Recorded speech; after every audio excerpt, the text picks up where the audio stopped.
Hi. So today I'm going to talk about what is Bitcoin in general. So basically, Bitcoin is it's a part of a two series whereby you have Bitcoin the token, which is a snippet of code that represents ownership of a digital concept, sort of like a virtual IOU. On the other hand, you have Bitcoin, the protocol, which is a distributed network that maintains a ledger of balances of Bitcoin, the token. However, both are referred to as Bitcoin. So basically, one of it is like a sheet of paper that lists out the transactions, and then the other Bitcoin would be like currency, like money. So basically, the system enables payments to be sent between users without passing through a central authority, such as a bank or payment gateway. It is created and held electronically. Bitcoins aren't printed like dollars or euros. They're produced by computers all around the world using free software. So Bitcoin isn't something that you can touch and hold. It's always stored in this thing called a crypto wallet, which you can put cryptocurrencies in that wallet to store them, be it on an online server or offline server. And then Bitcoin is supposed to take away a central authority, meaning like a third party, a bank or a payment gateway. So it is also the first example of what we call today as cryptocurrencies, a growing asset class that shares some characteristics of traditional currencies with verification based on cryptography. So in a way, it's exactly like your normal fiat currency, but it also adds in the special verification on cryptography.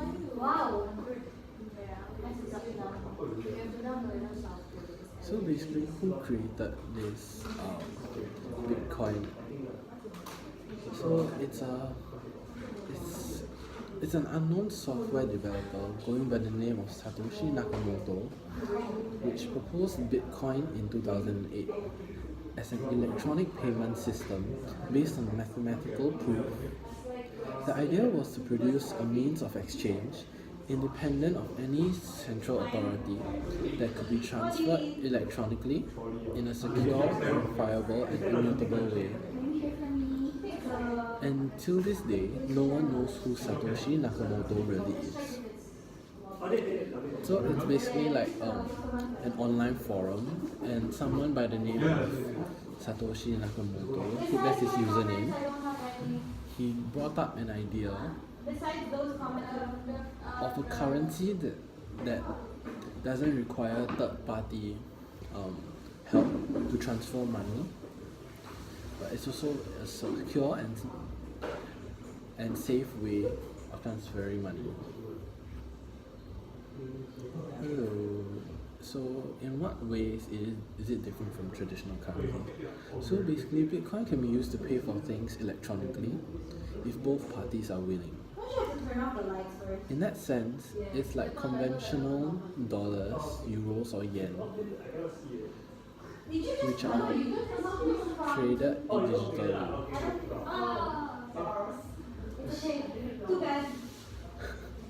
So basically, it is money in a form of code that you can't see or touch. I mean, you can see the amount you have, but you can't physically hold it. And it differs from flat digital currencies in several important ways. So number one would be decentralization. Bitcoin's most important characteristic is that it's decentralized. No single institution controls the Bitcoin network. It's mainly by a group of volunteer coders and run by an open network of dedicated computers spread around the world.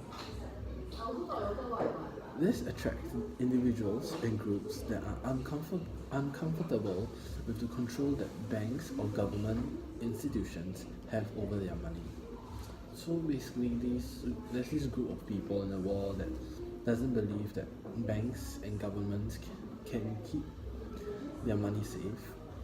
So they came up with this system whereby they turn their currencies into cryptocurrencies and are able to be transferred without the help of them. Bitcoin also saves the double spending problem of electronic currencies, in which digital assets can be easily copied and reused through an ingenious combination of cryptography and economic incentives.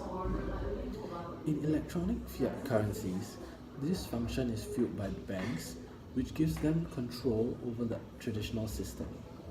With Bitcoin, the integrity of the transactions is maintained by a distributed and open network owned by no one. So these transactions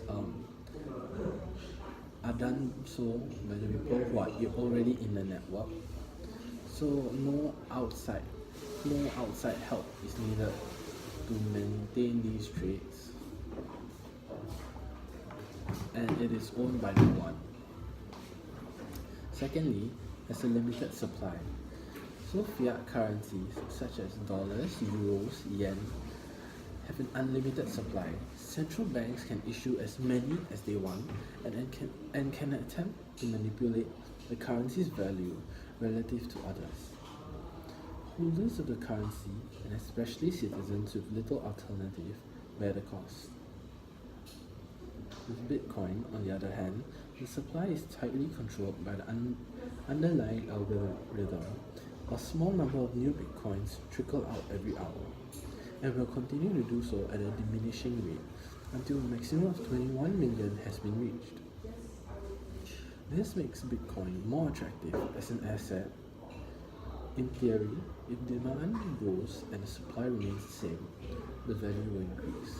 So if you guys aren't familiar with the supply and demand theory, would be that if there is a high demand of a product and there is a low supply, the price will increase. And whereas when there's a high supply of a product and the demand is lesser, the price will decrease.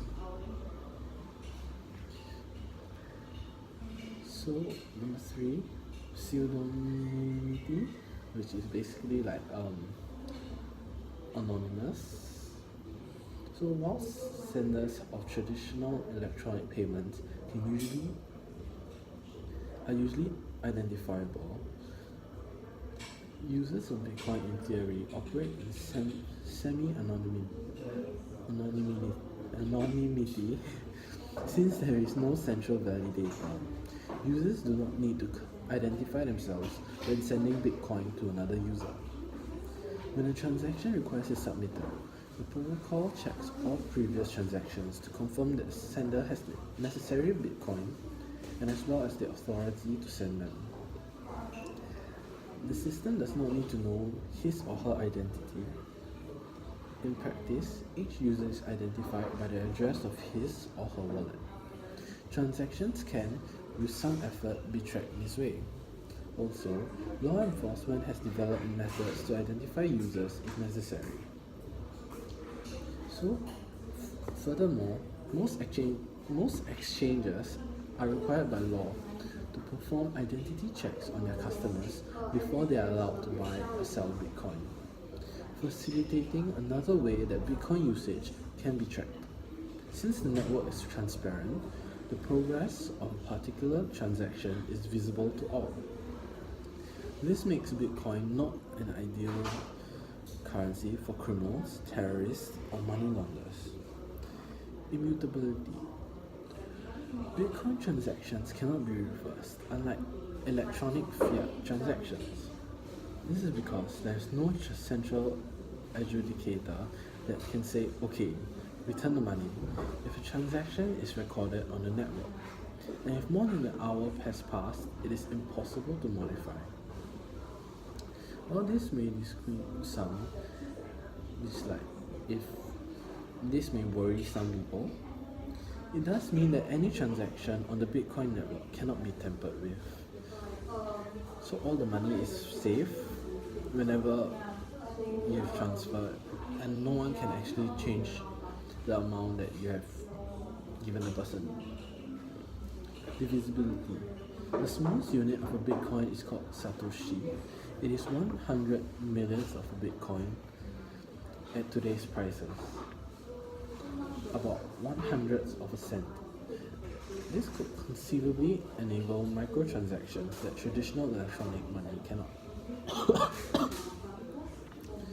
It's because normal fiat currencies have a maximum of 2 decimal points, so it's a lot harder to create microtransactions with fiat currencies. Yeah. So on to the next topic will be on why use Bitcoin.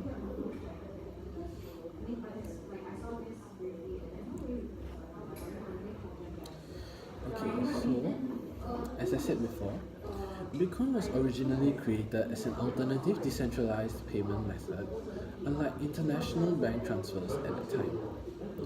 It was low cost and almost instantaneous. An added benefit for merchants, less so for users, was that it was irreversible, removing the threat of expensive chargebacks.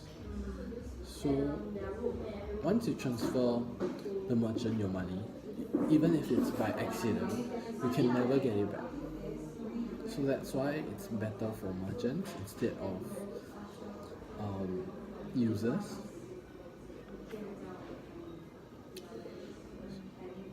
However, the improvement in domestic payment methods and the rapid development of alternative, which is non-cryptocurrency forms of international transfers, has reduced Bitcoin's advantage in this area, especially given its increasing fees and frequent network bottlenecks.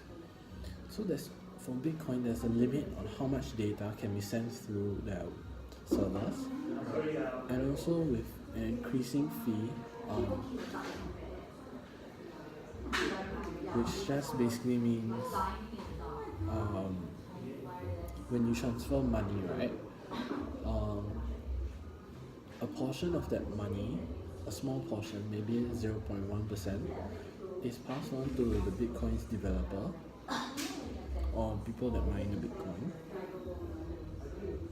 Furthermore, increasing oversight and regulation to prevent money laundering and illegal transactions have restricted the cryptocurrencies used for privacy reasons. So in some parts of the world, Bitcoin is still more effective, efficient and cheaper way to transfer money across borders.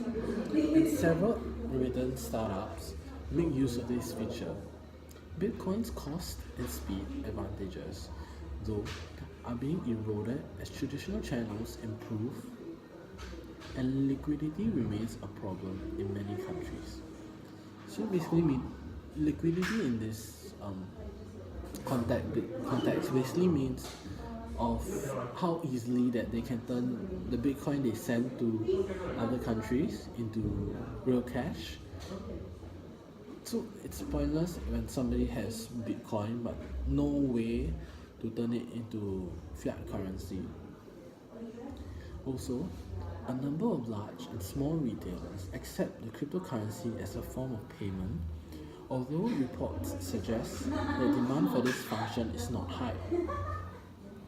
And many individuals feel more comfortable holding a part of their wealth in securely stored Bitcoin where a central authority cannot block, access, or take a cut.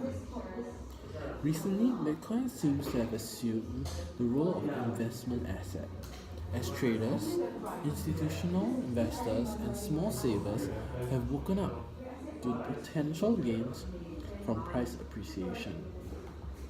So due to supply and demand, as I said before. The price of a Bitcoin may rise or lower depending on the trades happening that day.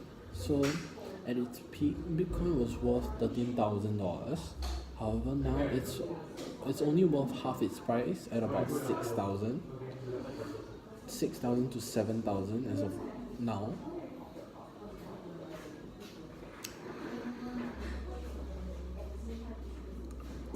So according to some sources, Bitcoin is increasingly being used for money laundering. But we all know that you wouldn't do that. So anyway, Bitcoin is not.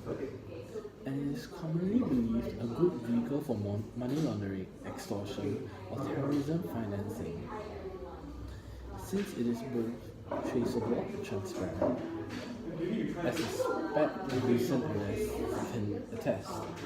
So basically, due to its decentralized nature, right, everyone has a stake, can see where the money is going. So if, let's say, someone wants to send it to a terrorism group or something, everybody can see that money going there.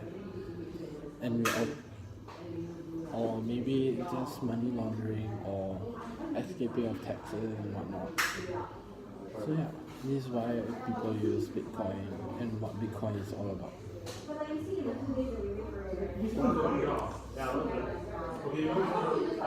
Okay, I think that's all for today. I hope you enjoyed this talk on what is Bitcoin and why is Bitcoin.